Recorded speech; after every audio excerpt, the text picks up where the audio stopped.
Well, Skylines were built in Colombia as a transportation system. Originally, when you have this vertical city, you need some way to get product from one place to another. But what started happening along the way is, first this was kids, because it's always kids, right? Started figuring out a way to get these skyhooks that they could connect to the lines and sort of get from one place to the city and do these acrobatic feats on them.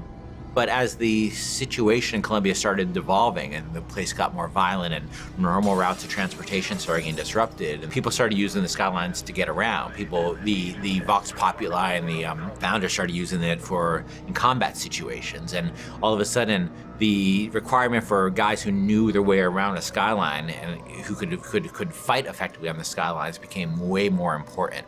And by the time Booker gets to Colombia, the Skylines have a broad range of usage, and you'll see in the demo, cargo being moved around on those things. That creates even a more hazardous situation. But there's also people using it for all kinds of purposes, including and especially combat.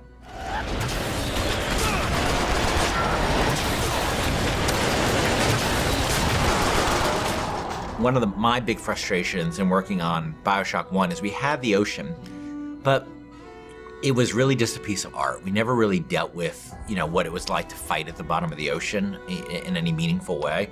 And in Infinite, we wanted you to be in the sky. We wanted the visuals, obviously, of that, which I think are really great. But we also wanted vertical combat. And we played around with lots of ideas for like using flight and stuff like that for a while. But in the end of the day, to me, the experience of being on a plane versus the experience of being on a roller coaster is a very different experience. For me, it's always been about wooden roller coasters. I've never been as much a fan of the steel ones. And that sort of clackety-clack feeling of, that going up to the top of a hill and then going over, and that amazing feeling you have.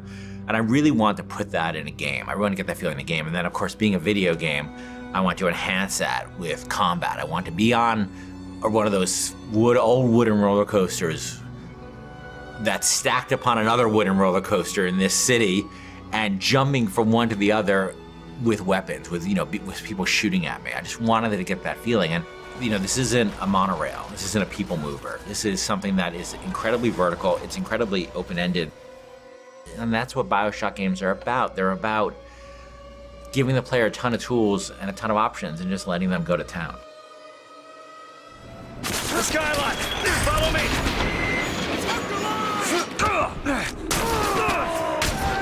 To tell you the truth, it took a long time to get it right, but I think we're really at the stage now where it feels just great. And it looks awesome, and it feels awesome. And it's one of our biggest challenges on Infinite, and I think we're really getting there.